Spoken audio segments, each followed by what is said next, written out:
Vitamin C atau asam askorbat adalah vitamin yang paling banyak dikenal orang dan juga memiliki struktur kimia yang paling sederhana.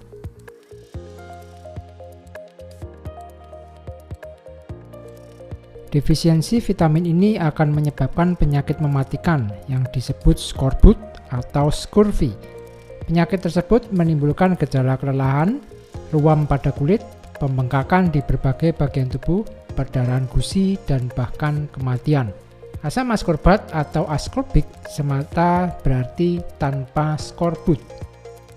Kisah sejarah vitamin C penuh dengan petualangan dan paradoks. Kisah itu melibatkan perjalanan mengelilingi dunia mulai dari Pasifik Selatan sampai ke Kutub Utara.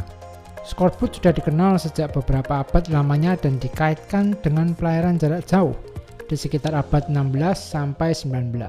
Kalian pasti bertanya-tanya, mengapa penyakit skorbut baru mulai marak pada abad ke-16? Sebelum orang mengenal teknologi pembuatan kapal yang besar, kapal-kapal kecil tidak memungkinkan pelayaran yang jauh dan lama. Dengan berkembangnya teknologi pembuatan kapal, ukuran kapal yang besar memungkinkan orang untuk mengarungi samudera yang luas dalam jangka waktu yang sangat lama. Selama perjalanan mereka berburu emas, perak, dan rempah-rempah menyusuri samudera selama berbulan-bulan dan bahkan bertahun-tahun, muncullah penyakit skorbut.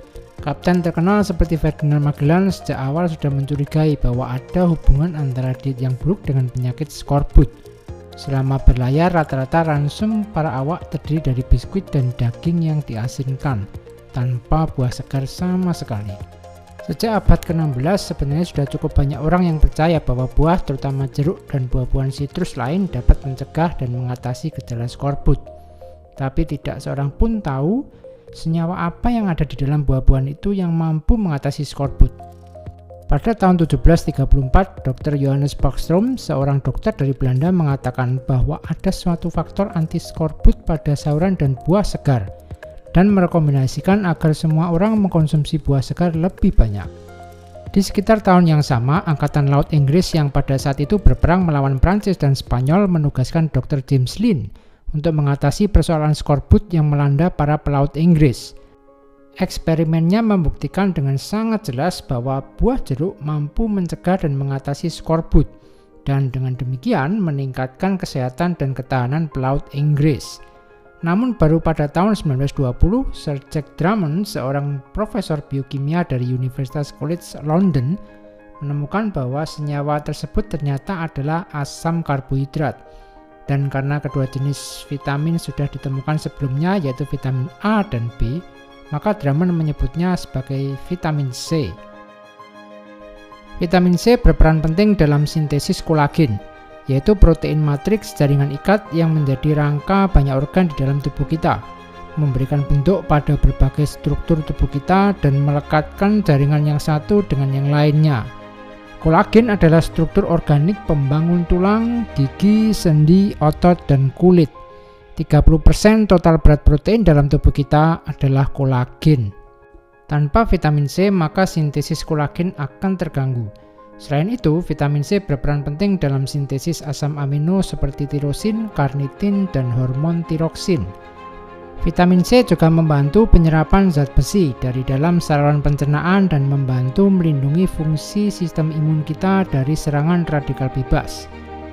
Vitamin C banyak didapatkan di buah-buahan seperti misalnya jambu biji, kiwi, stroberi, brokoli, dan jeruk.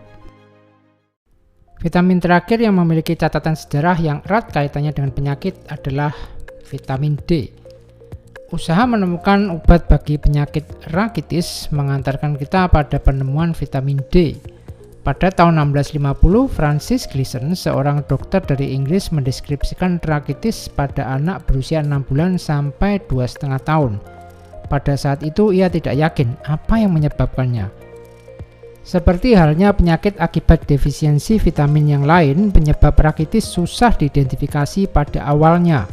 Berbagai macam dugaan dilontarkan mulai dari pakaian yang kotor, kurang olahraga, sanitasi yang buruk, hingga sifilis. Pada abad ke-19, Armand Trousseau, seorang dokter dari Prancis, memiliki sedikit petunjuk bahwa rakitis pada anak-anak tampaknya memiliki kemiripan dengan penyakit osteomalacia pada orang dewasa. Penyakit tersebut ditandai dengan lunaknya tulang. Ia menduga bahwa iklim yang dingin yang menjadi ciri khas negara subtropis atau diet yang buruk menjadi faktor penyebabnya. Ia menyarankan agar penderita rakitis dan osteomalacia untuk mengkonsumsi minyak ikan dan memaparkan diri ke sinar matahari. Hipotesis bahwa rakitis erat kaitannya dengan paparan sinar matahari semakin kuat karena dua alasan. Pertama, penyakit ini banyak dijumpai di negara-negara yang terletak di garis lintang yang tinggi. Dan kedua, insidennya meningkat selama revolusi industri di Inggris. Selama revolusi industri, banyaknya pabrik yang dibangun dan asap yang mengepul di udara perkotaan menghalangi sinar matahari. Banyak orang harus bekerja di pabrik rata-rata 12-14 jam sehari, 6 hari dalam seminggu. Hal ini semakin menurunkan durasi paparan sinar matahari terhadap tubuh mereka. Akibatnya, banyak anak yang terlahir dari orang tua seperti itu di Amerika, Inggris, Prancis, dan negara-negara industri lainnya mengalami rakitis. Beberapa eksperimen yang dilakukan oleh McCollum, Steinbock, Hess, dan Chick terhadap hewan coba membuktikan bahwa mereka memerlukan paparan sinar ultraviolet agar tulang mereka dapat tumbuh dengan baik selama masa tumbuh kembang. Senyawa apa yang memperantarai efek sinar ultraviolet terhadap perkembangan tulang? Senyawa itu ternyata adalah 7-dehidrokolesterol yang disintesis di dalam sel kulit kita. Senyawa tersebut dikenal juga dengan istilah provitamin D. Sinar ultraviolet B dengan panjang gelombang 290-315 nanometer dapat mengaktifasi 7-dehidrokolesterol menjadi kolekalsiferol atau vitamin D3. Vitamin D sebenarnya bekerja di dalam tubuh mirip seperti hormon. Ia membantu meningkatkan penyerapan kalsium di dalam saluran pencernaan kita dan meningkatkan deposisi kalsium di tulang. Ketika paparan sinar matahari sudah cukup, maka seseorang sebenarnya tidak memerlukan lagi dari diet. Namun jika kurang, mereka bisa mendapatkannya dari sumber makanan seperti misalnya minyak ikan.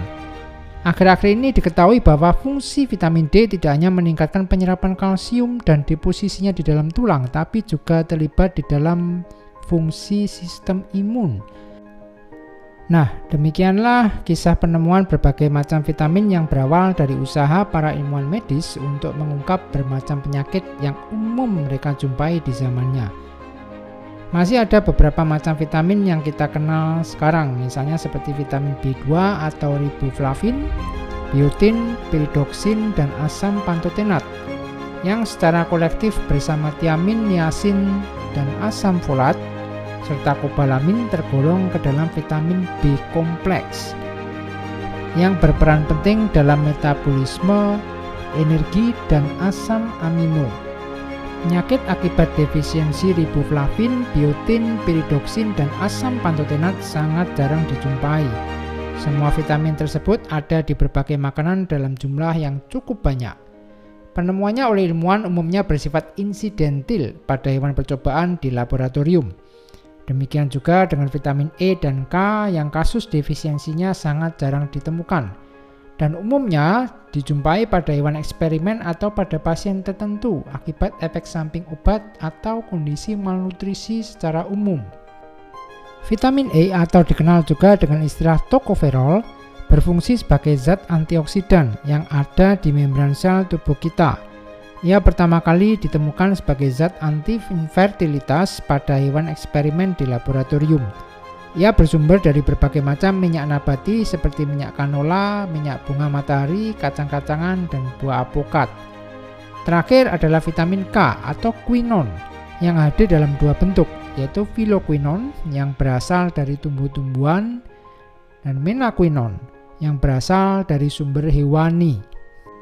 Vitamin K berperan aktif dalam proses pembekuan darah. Meskipun sangat langka, mereka yang kekurangan vitamin K akan mudah mengalami perdarahan. 10% kebutuhan vitamin K kita diproduksi oleh bakteri yang hidup di saluran pencernaan, sedangkan 90% sisanya didapatkan dari makanan. Makanan yang kaya akan vitamin K diantaranya adalah sayuran hijau seperti brokoli, bayam, dan kale. Nah, demikianlah kisah sejarah penemuan, fungsi, dan sumber vitamin di dalam makanan. Mungkin ada di antara kalian yang masih bertanya-tanya, kalau vitamin memiliki fungsi yang baik bagi tubuh kita, bukankah seharusnya mengkonsumsinya makin banyak malah makin baik? Tidak. Di dunia medis kita mengenal istilahnya intoksikasi atau keracunan vitamin.